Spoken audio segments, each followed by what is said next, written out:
Hi, everyone. It's me, David Chen. I'm here today with the man who created and co hosts the Amazing Spider Talk podcast, Dan Gvozden. Dan, how's it going today? I'm doing all right, Saturday morning, settling in, relaxing.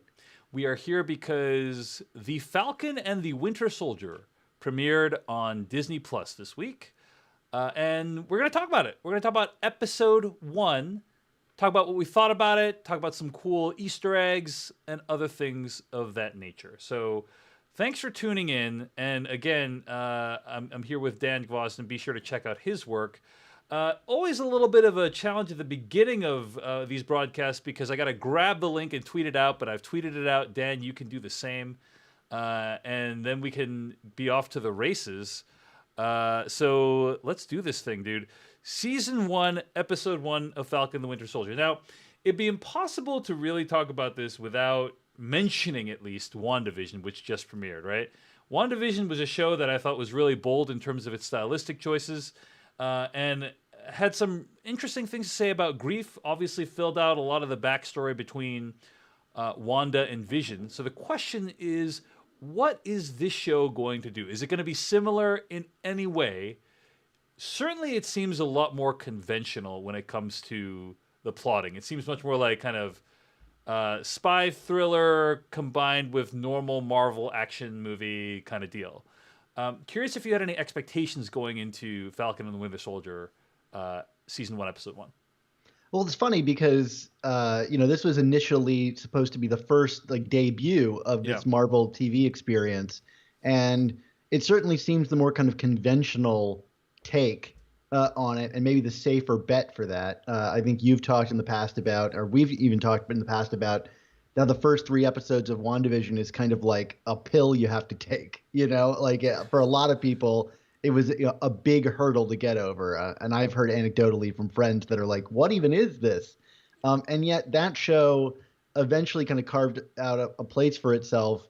And I think topically being about television, it really kind of was an interesting debut for Yeah. this service. And It this was one, it was like special. you said, yeah. It felt special, you know. And this feels a little bit less special. It's still cool that we're seeing characters that we are typically associated with the big screen on TV, but yeah, it doesn't feel quite the same. I think what I was most curious about is the format of this, because we've heard like people like Kevin Feige say that they're approaching a lot of these things as like 6-hour movies that they're putting on this service that are broken up. And I felt like WandaVision was like a perfect TV format. It's like 22 minutes or whatever, and it eventually got longer as it went along, but they were very much episodic, episodes. Um, and it felt very much like a perfect fit for the comic book format, or at least like kind of like Silver Age comics, where each comic told a self-contained story Right. while maybe continuing an ongoing arc. And this feels much more decompressed. It does feel like the first hour of a movie, and to that point, you've got your cold open, and then you've kind of got the simmering establishment of the world before anything really truly exciting happens. And so, um, to me, I was most interested, like I said, in seeing how the format matched up. And I honestly prefer the format of WandaVision to this, though ultimately I think this might take a little bit longer to kind of get to its point, and maybe it will feel better as it goes along. But this just kind of felt like a setup episode, truly. I agree completely, and let's just lay down some ground rules. First of all, if you're tuning in live, thanks so much. But obviously, the video on demand version of this will be available later on my YouTube channel at youtube.com/Dave Chensky. Hit subscribe if you haven't already. We'll be doing this every week for the duration of the Falcon and the Winter Soldier, which is going to be 6 episodes. Current plan is to do it for every episode. There is no audio podcast version available of this yet. So I know people will be asking, can I listen to an audio podcast? Nope. Exclusively on my YouTube channel. And we are going to spoil every episode. So make sure you have watched the show before you watch this. So just want to lay down some ground rules. Let's talk about overall thoughts. Dan Gvozden from the Amazing Spider Talk. What did you think of the episode overall? I thought it started really strong. I mean, there's no denying that that action sequence. I think would fit perfectly on screen. You know, in your local multiplex. Yeah. It was stunning and thrilling, and I know I watched it with my wife, and we were both like cheering and rewinding bits just to see like how cool, like when he shot the bomb at the helicopter and it blew up, and senseless murder and Yeah, and mayhem. he sure did a good job of murdering those dudes. Yeah, yeah. He starts off kind of like hedging a little bit, and then he's pulling the parachutes on some guys, and then other people he just like, I don't have the time. Just for, like F those guys. Yeah, those guys are dead. But of course, Batroc gets away. So like, you know, we have to save the main named villain for another time. He's the French dude that is in the wingsuit, basically. Is that right? Yeah, he The main debuted in Captain America Winter Soldier. He has like kind of like a cool flipping fight with Captain America on the battleship. Wow, that guy just keeps getting away, huh? Yeah, exactly. But that's the nature of comic book villains. They tend to get away no matter how many times you send them to jail. Nobody gets the idea to lock the jail cell a little bit harder. But so it started strong. Yeah, and then but overall, your thoughts on the episode were? I think like I said earlier, I think it really just kind of became almost like just exposition by the end. It just felt like pure setup. And I did appreciate a lot of the kind of like idea that these characters have lives outside of the Avengers, which we kind of have now. We have the time to actually see that. It didn't make for like the most like I gotta tune in next week of episodes, and a lot of the stuff that I wanted to dive deeper into, which I imagine we will as the show goes on, kind of got like a cursory glance, like why did he turn down the shield? Well, I want to dive into that a little bit more, what, like, why is his family, struggling and stuff like that. There's just a lot of stuff that like, I think we will get into. But this episode just didn't feel altogether satisfying. But I'm not like without faith. I do think that they've done a decent job establishing these two characters and where they find themselves after this blip, and the world and how it sees them both, and they both feel very differently within it. So, I can't blame a show for wanting to add depth to characters that have been kind of two-dimensional on the big screen up until now. So anyway, that's my thoughts about it. I agree with you. The opening sequence was like just bold opening, really enjoyable, and then everything else pretty disappointing. I think it's great to see these actors back in these roles. Like I think the casting of the Avengers overall has been awesome, right? So just seeing these characters inhabit these actors inhabit these characters again is a delight. But yeah, I think overall this is like a pretty weak first episode with a real WTF ending that, maybe the WTF ending is supposed to keep you going, but I thought great opening action sequence, great to see these characters back, some cool filmmaking, stylistic flourishes, but other than that, a disappointing opening. In terms of the stylistic flourishes, I actually thought it was interesting how at least it reminded me visually of Captain America and the Winter Soldier, the intense close-ups in sequences and wide dynamic action, photography. At the very least, it felt like straight out of that movie, and I appreciated that. Straight out of Winter Soldier, right? Yeah. Right. Yeah. So let's talk about some of the specific scenes. I have kind of a rundown here in front of me of like every scene that happened. There's a cold open, right? So the thing that happens before the title comes up, and it seems like it's right after the funeral in Avengers Endgame. Is that the sense you got? And you heard all this dialogue. So I guess Falcon was remembering dialogue that just happened 5 minutes ago. And he was thinking about like his interaction with Captain America and giving him the shield. And I have to say, when the title comes up, it has this cool like animation of like the Falcon and the Winter Soldier. And I was like, oh yeah, this is badass. Like I'm in, I was really excited. So then there's this huge action scene where I guess they've hijacked this plane and Falcon is going to like take it down, right? He's gonna Mm-hmm. stop these dudes. And what I appreciated about this scene is, yes, some of the CG looks pretty fake and corny, but they kept switching up the filmmaking language, right? And just like when my brain is starting to be, well, that looks fake. Before I can even finish that thought, you're onto a different camera angle or a different, setup or whatever. Like some of the wingsuit photography looked like it's like a GoPro video, right? It looked like it was like a camera strapped to the side. And so I appreciate when when they just keep switching it up and you don't know what's going to happen. I was pleasantly distracted the entire time. Enough of it felt practical to make me believe in it. Like the wingsuits felt real, and that was enough for me. Like I know Falcon's not real. There's not a dude with a jetpack and wings, but those wingsuits sold it for me completely. I think that Falcon feels a little bit OP, as they say on the internet, a little overpowered. Like he has this little drone thing that can go and do his bidding. It's just like feels a little bit overpowered to me. And there's some ridiculous parts of this opening sequence, like the idea that you would wingsuit skydive into a helicopter is just bananas. Like there's just if you've seen someone wingsuit dive for real, it's incredibly dangerous. So the idea that you would like time it so that you'd go into a helicopter and not get like chopped to bits, it's just ludicrous. That said, very, very enjoyable.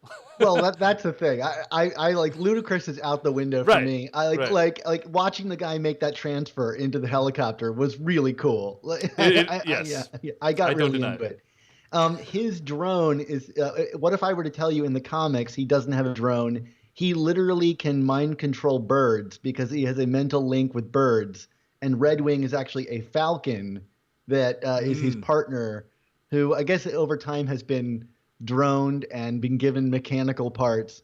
But if you think that's crazy, just wait till the comics show you a mental connection with birds that Falcon has because his name is Falcon. I mean, this is the funny thing about Avengers is you have literally some of the most powerful people on the planet. Like you have individuals in the Avengers who could single-handedly lay waste to the planet. And then you have a guy that knows how to use a wingsuit and someone who can shoot arrows real good.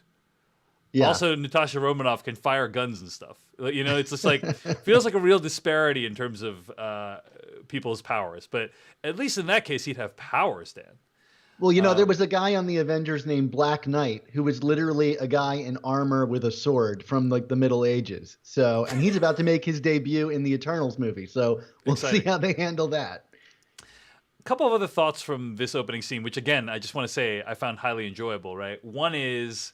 I wrote in my notes, Falcon fires a bomb at the helicopter and he just kills all those people, which is like pretty cold-blooded, man. Like he could have, I guess it was self-defense, but he could have disabled the helicopter, I also wrote in my notes, man, this is really good military propaganda. The question of Marvel's military propaganda has come up again recently because of a viral meme, right?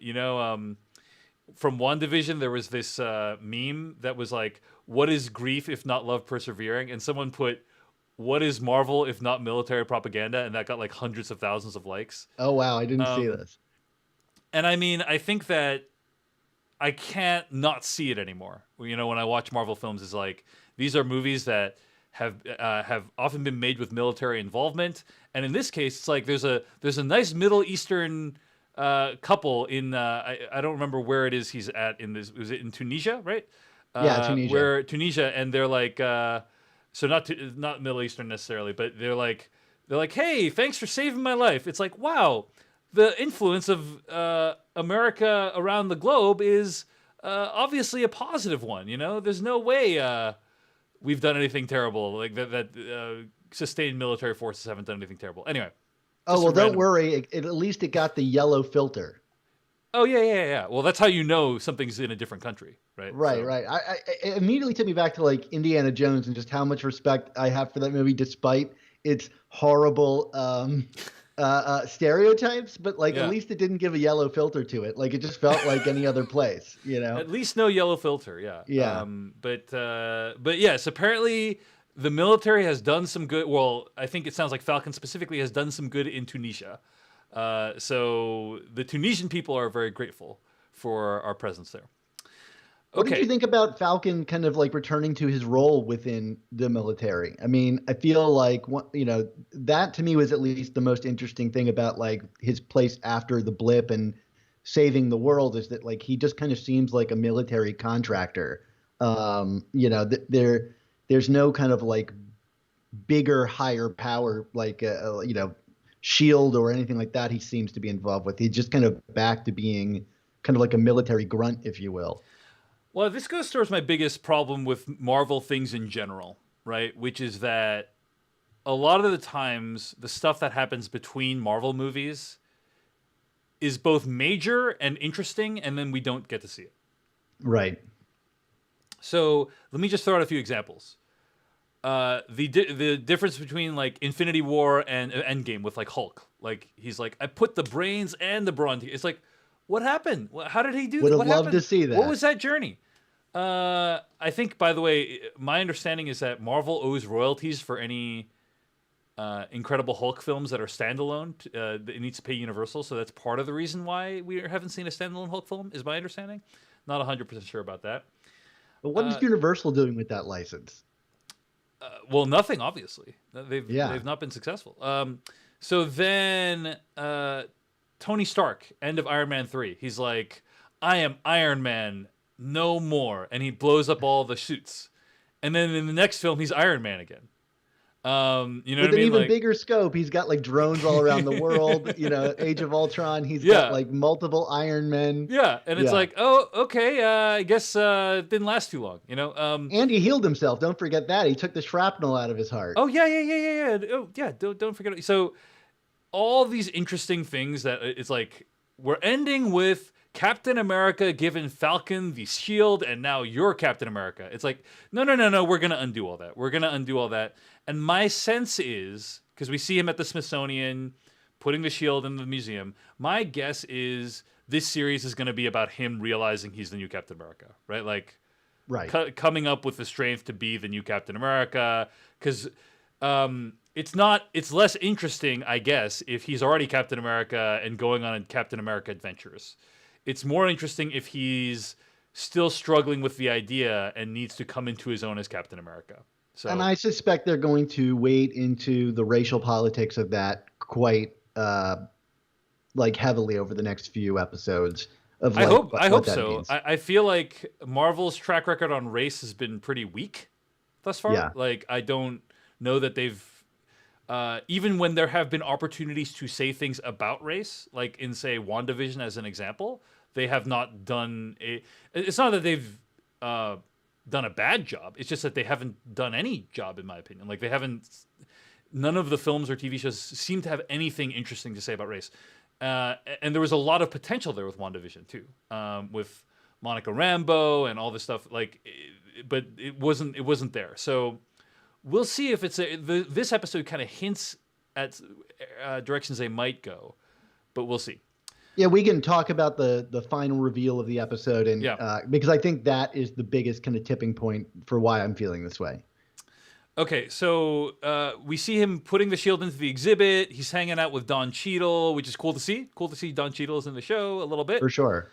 But yeah, he gives up the shield. He's like, I'm not ready. It felt like it's Cap's shield, etc. So we'll see how long that lasts for, namely until the end of the episode. Cut to Bucky Barnes in therapy. And actually, before that, there's a nightmare sequence where he's still the Winter Soldier, right? And we're watching this, and I'm like, wait, what? Didn't this happen? Wasn't he Winter Soldier like a long time ago? Like, what was your reaction when you saw this? I was kind of confused in a good way. Like, I was like, oh, is this the new status quo for the Winter Soldier? I mean, I know he was deprogrammed when he was in Wakanda. Right. Is he doing new stuff? But then he murders that Asian guy, right? And it's like... Right. Yeah. So then it's like, oh, there was a flashback. It was like a nightmare that he had. And you kind of see his apartment, which is very sad. Like, he's sleeping on the floor. He doesn't even have the... there's this thing, I think, on the internet, like, for dating sites. Like, women want to know if men have a bed frame. Because it's a good sign that you've progressed somehow in your life. And this guy doesn't have a bed frame. I don't think he has a mattress, right? Like, think he was sleeping on the flat ground. Is that what you recall? I don't remember that specifically, but that might be accurate. I'm having like flashbacks. There's this great like SNL skit from a few years ago where it was like a home makeover show, and it was just for like these two bros that just had a couch and a TV, and the new upgrade for the home makeover show was like they got a fridge and they got like a beer koozie or whatever, and they were thrilled about it, you know, Yeah. because that's all that single men could possibly imagine. Yeah. They like downgraded them from a bed frame to like a mattress on the floor. So anyway, I always think about that when I see things like this. So he wakes up and then he goes to therapy, and like, I don't know, man, the therapist seems pretty terrible. Like, it's bad when the therapist is like making backhanded statements at you and attacking you during the therapy. But there's rules that he lists. So the idea is he's been pardoned, and they want to make sure he doesn't freak out and start murdering people again. So he needs to go to therapy, right? Yeah, it seems like the least you could do. I mean, I'm not sure if that would fly in like, you know, like in America. I don't know if we'd actually do that, like where we would let people who have been murdering people on behalf of other countries kind of walk around and be okay. But as part of his pardon, it would be more believable if as part of his pardon he had to like work for the government and carry out our own executions, but not just like you have to go into therapy, you know? Catch me if you can style. Exactly. This gets to the kind of more broader like question of like, what do the average people in the Marvel universe know post blip about what happened? You know, like in WandaVision, you get some characters that could give you the play-by-play of how they fought Thanos, like they were watching the movie with us. And in other cases, you know, you have like the Falcon walking into a bank, which we'll get to, where they like kind of recognize him. Right. And it's like, you'd think if a guy saved the entire planet, he would be hounded by press, positive and negative, for every action that he had. He'd have 1.5 million Instagram followers, you know, like, yeah. He'd be able to leverage that to become Instagram influencer. But So what do people know about the Winter Soldier? Are they comfortable with this guy that went around murdering people for years? Like Unclear. That potentially murdered the head of Wakanda? Do they know about the existence of Wakanda? Like, and how far that's gone? Like, I just want like a index of the Marvel universe from the perspective of the average person. I saw Justice League, the Zack Snyder Justice League, and it's like, do people know that Clark Kent is Superman because they both died at the same time? And also, by the way, Superman's body is buried in Clark Kent's grave. So it's never explained. My expectation is that everybody knows, but I don't know.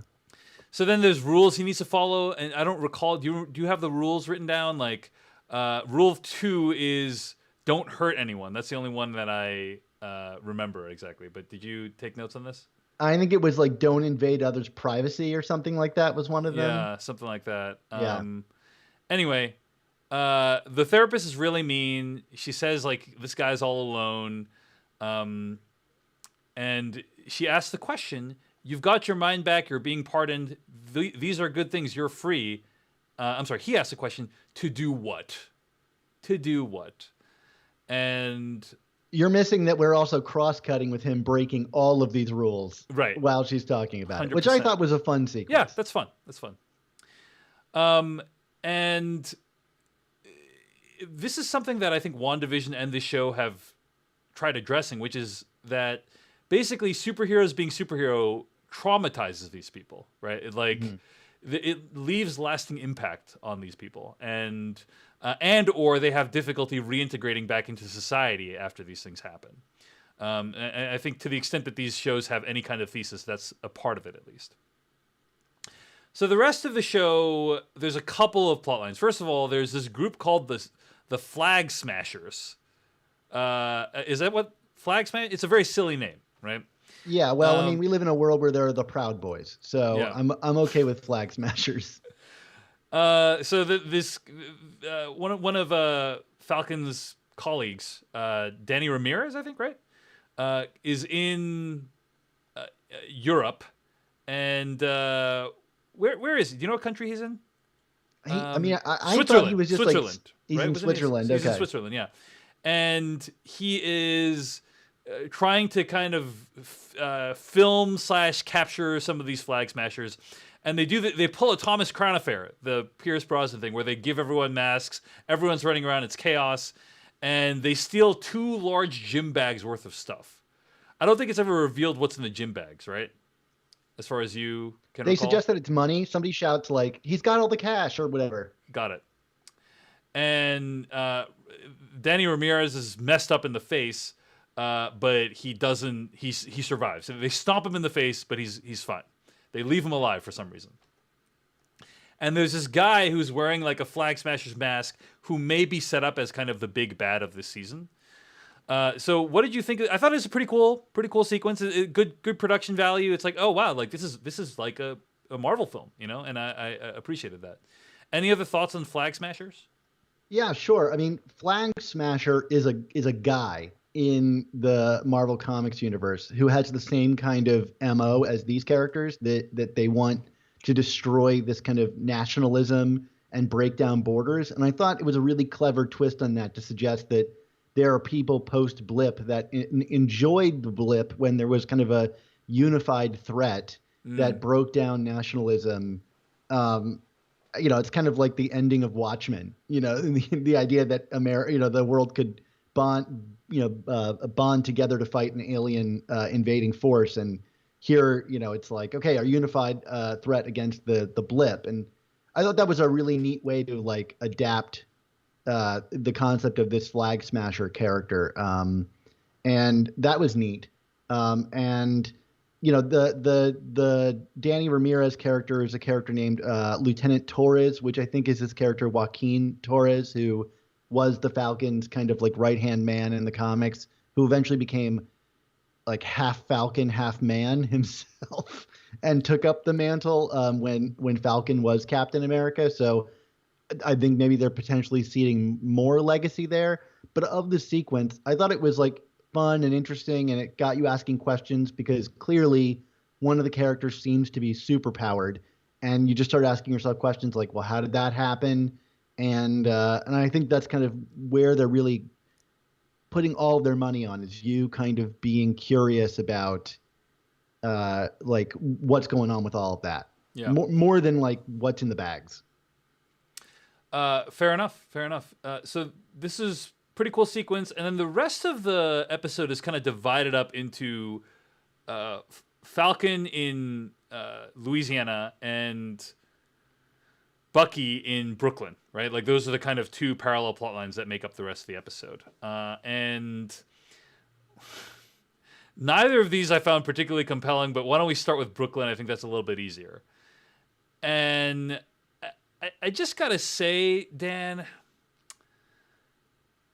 we're recording this on a week where there was a mass murder of 8 people, including 6 women of Asian descent. And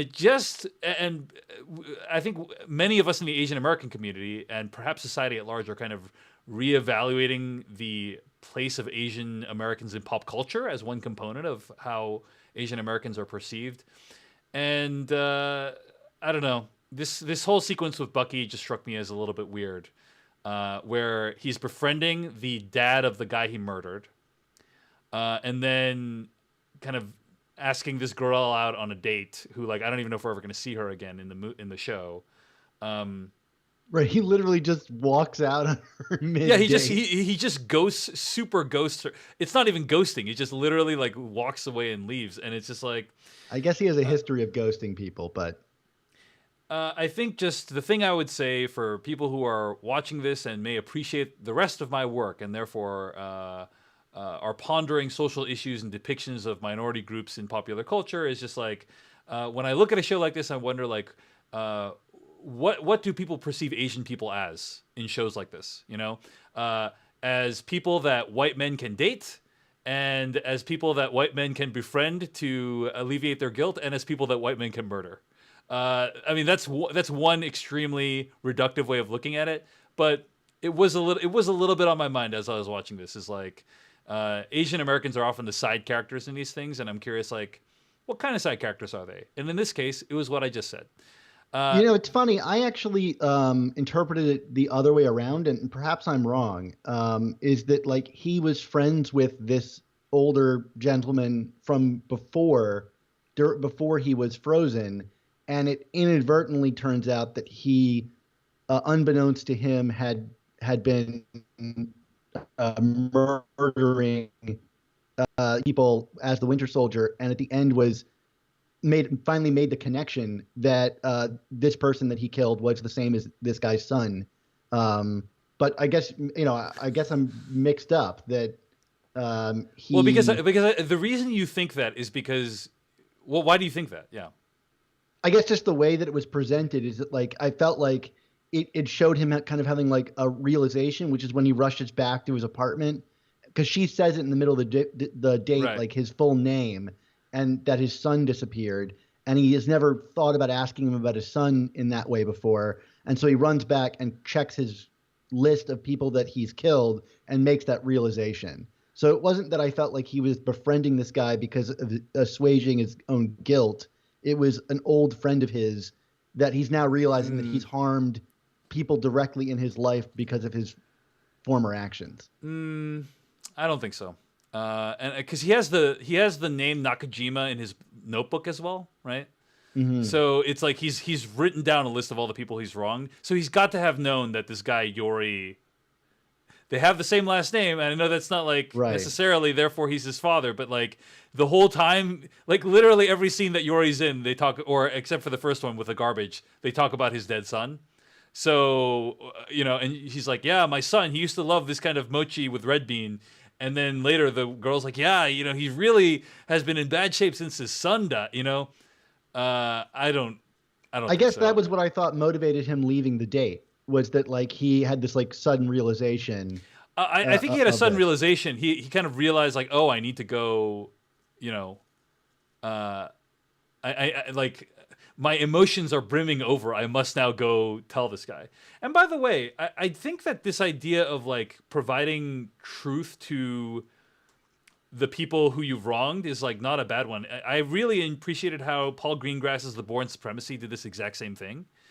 But I do think there's this common trope in a lot of movies and TV shows of like people doing unspeakable horrors to someone's family or themselves and then wanting to be their friend. And, this happens a lot in movies. It rarely plays out like that in real life because you're kind of inflicting another form of violence on them by befriending them without telling them the truth. You know what I mean? You know what I'm saying? Like, another example of this is like Ben Affleck's The Town, right? Like where he like romantically is interested in the woman who he traumatized by robbing her, or there's many cases of this where like the person murders their family member or traumatizes them somehow, and then like, oh, I actually want to be your friend, but I'm not going to tell you about the thing I did to traumatize you. And it's hard to get right, I think, and I don't know that this show has gotten it right.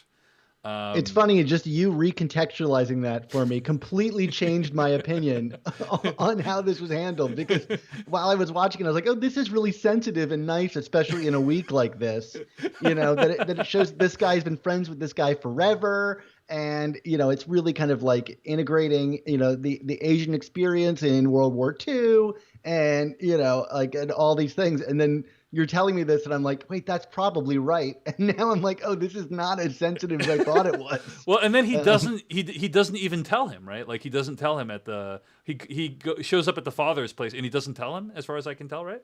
Yeah, I guess he like can't bring himself to do it. Yeah. So I think this season's journey for Bucky is probably going to be like figuring out how to find the strength to like be a better person and to make right what he's done wrong, right? So as Carlos Cruz Cordero in the chat says, it's a trope. The whole episode was soaked in tropes. Don't disagree.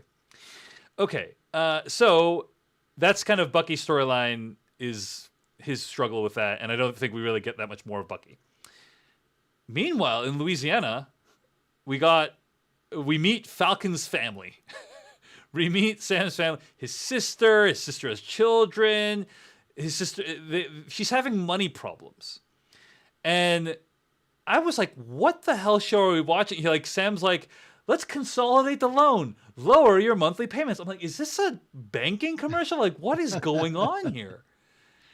It's kids love watching movies about like bank loans, and it's that whole like the prequels are for kids, except they have like extensive the Star Wars prequels, right? Yeah. Right, extensive Senate discussion scenes, and it's like, who is the audience for this exactly?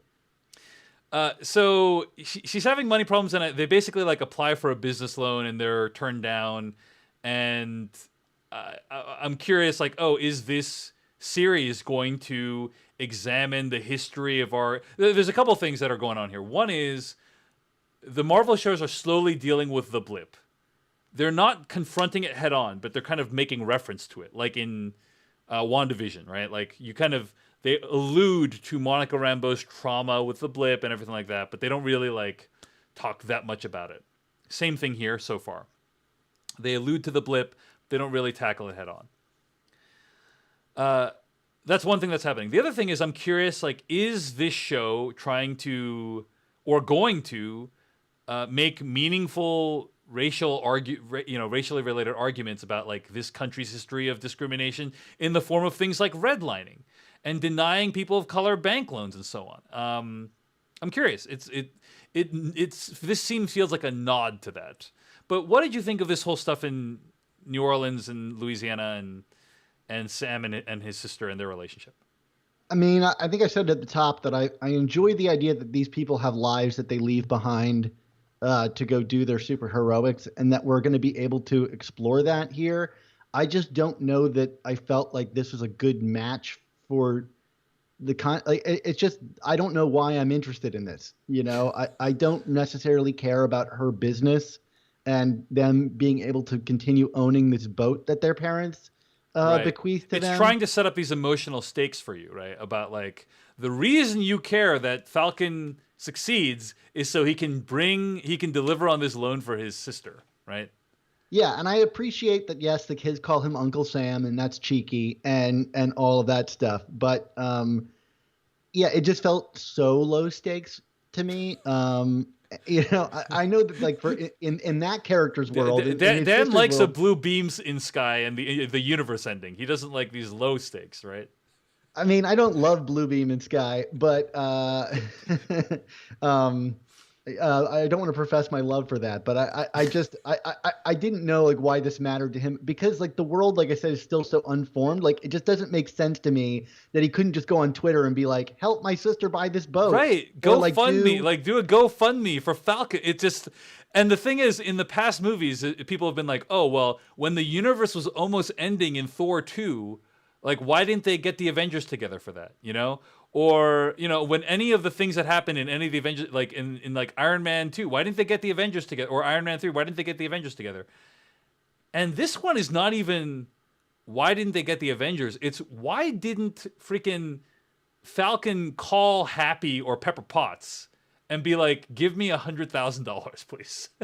Yeah. please give me 0.001% of Tony Stark's net worth, and I'll literally be set for the rest of my life, right? Yeah, I mean, the show starts with him in a press conference where he's like the main attraction, and everybody knows who he is, to then suddenly ferret him off to Louisiana, for this thing. And, I think like it's an interesting idea, and they do pay some lip service to it, like, hey, it doesn't really work that way. Like, we don't get paid for our Avengers work. But it's like, it's a statement. Kickbacks. It's a statement about how poorly we treat and compensate the military, Dan. Right. I mean, look, it's like for the same audience that thinks that senators are living only off of their Senate salary. Like, there are kickbacks. I mean, I would argue that I am more willing to believe that than that Falcon couldn't get some money if he needed it. Sure. I think a lot of like there was a thing where like, I don't know if you heard this, but like people were saying Mike Pence was basically homeless after he's not like Donald Trump, he needs to work to live, right? Was my sense. And so I think some politicians that are world famous actually legitimately need to continue working to survive. Sure. There was that NBC, I think, special where they went to Chuck Schumer like pad that he lives in with a bunch of like other senators that looks like a bad dorm room. Yeah. So, but the idea that Falcon couldn't get money that he needed to is really weird. So, While watching them like cook packaged dinners when they could just like put a sign up and say, "Come meet the Falcon," it just seems really like weird world building. Yeah. Any other thoughts on this plotline, or shall we get to the final moment? Let's keep moving. Okay, so so it's kind of setting up like, hey, we're gonna see whether Falcon can provide for his family this season. I think is what's gonna happen.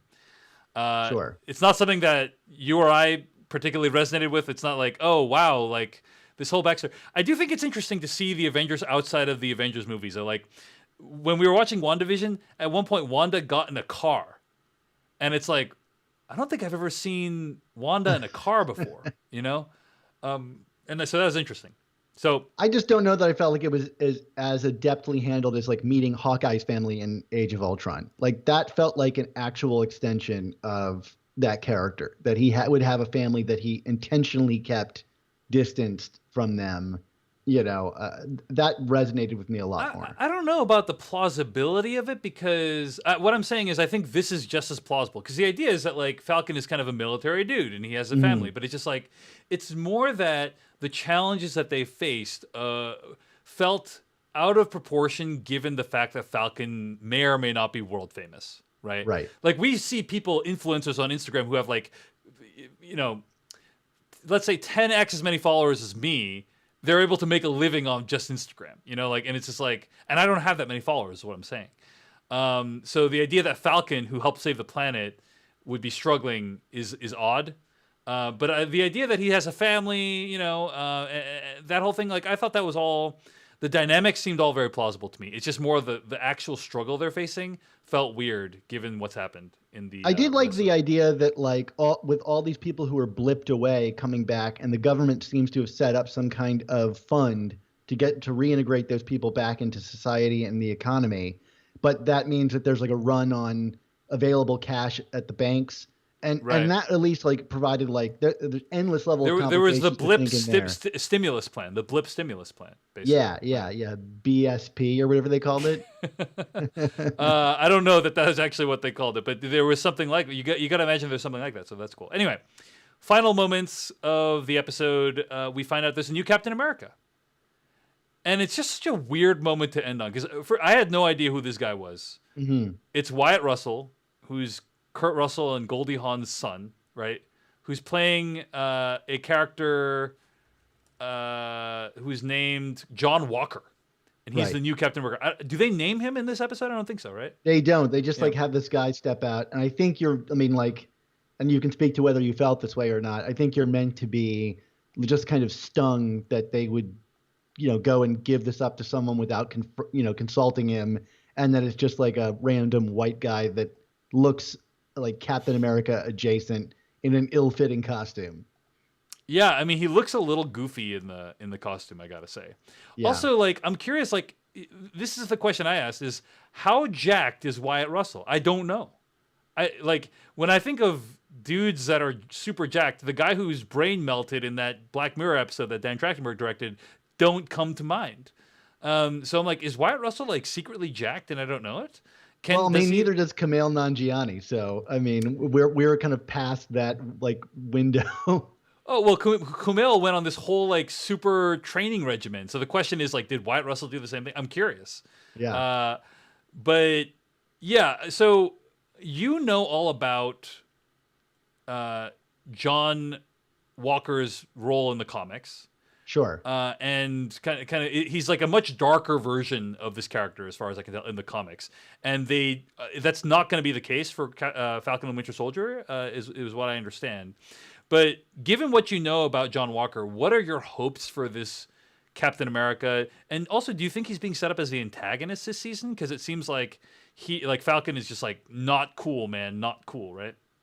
I suspect that he'll be an antagonist for at least for a little while, or he'll kind of be, kind of somewhere in the middle. Like maybe not the main antagonist, which seems to be the Flag Smashers, and another character that's like kind of teased in the credit sequence of the movie, the show. Oh, there's a Freudian slip.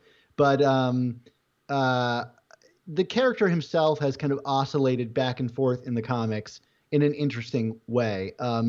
I will say, like, if you don't know the comics, this is potentially like big spoilers for the future of this show. Yeah. And again, I don't know anything, but Yeah, you know, I can stipulate. So this John Walker character in the comics was originally introduced as the character named Super Patriot, and Super Patriot, and this is like Captain America comics in the 80s. So if any of this sounds interesting, go check this out because it's a great era of Captain America comics.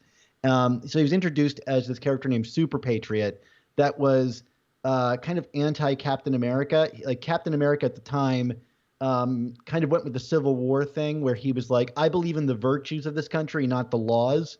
I'm governed by something higher than the laws. And Super Patriot positioned himself as like a patriotic figure that was, you know, wholly dependent on the laws of the country. He's like your right-wing friend who you can kind of see where they're coming from, not the like completely crazy, you know, QAnon kind of right-winger. So he's like this like very the letter of the law, and that's it. And he's really pathetic actually. He hosts these like, he's all about public support and like kind of like riling up the masses in kind of his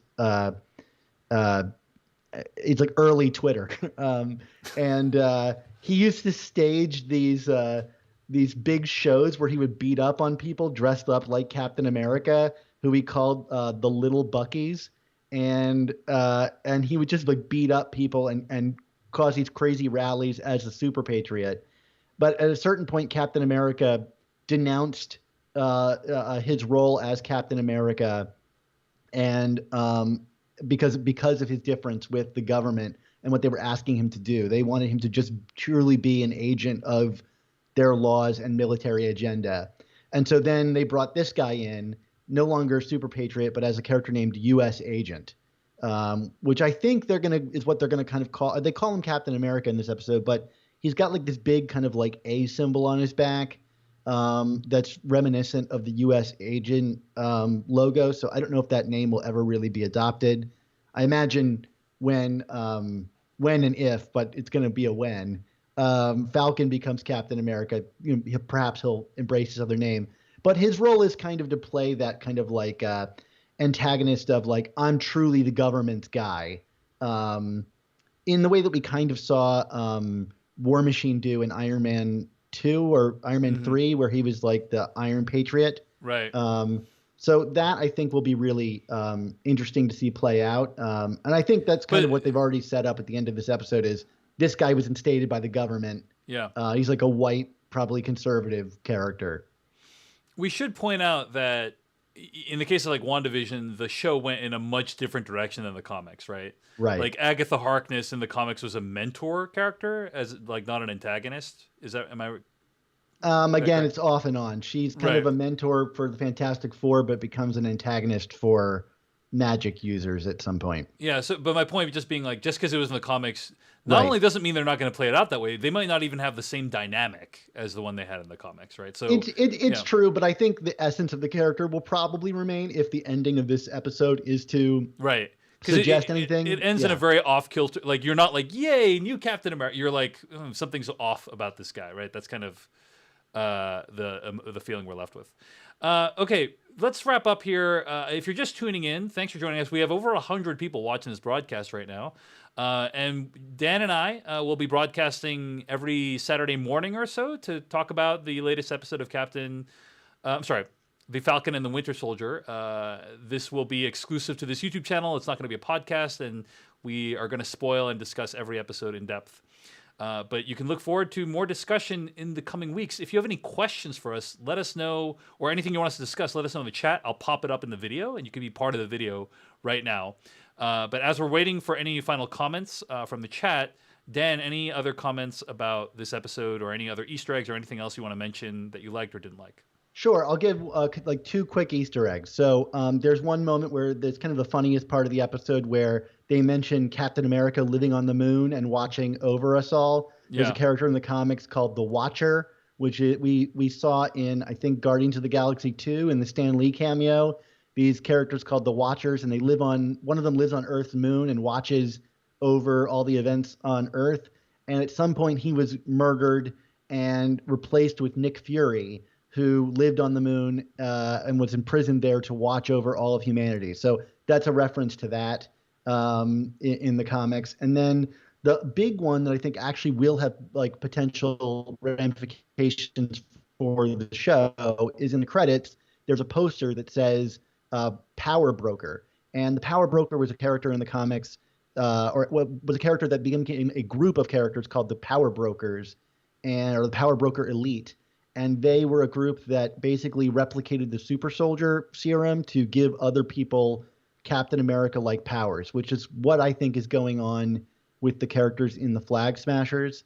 And they were kind of like they just kind of wanted to upend World Order by introducing these things. So I imagine in this case, they have a ulterior motive, which is pumping up these characters. And they were the one that actually gave U.S. Agent John Walker, or the new Captain America in this episode, his powers. So I imagine we're going to see that character has Captain America actually like strength and powers as bequeathed by this group called the Power Brokers. So we'll see where that ultimately goes in the show. All right. Well, thanks as always for sharing your expertise with me and for the viewers of this video. Looks like no one has any questions. I have a feeling that's going to change next week. But until then, I also have a little text I can put on the screen. Check out Dan's podcast at theamazingspidertalk.com, right? And also I have patreon.com/Dave Chen. All the folks there are supporting my work, my podcast, my YouTube channel. It's because of them that I'm able to do stuff like this. So thank you so much to patreon.com/Dave Chen. Thanks again to Dan from The Amazing Spider Talk for joining today.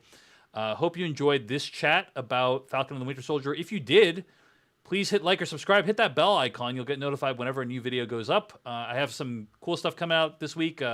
Justice League, Zack Snyder version review coming out soon. So make sure you hit subscribe, hit like, hit that bell icon to make sure you receive that. Thanks for watching. We'll see you later. Bye, everyone.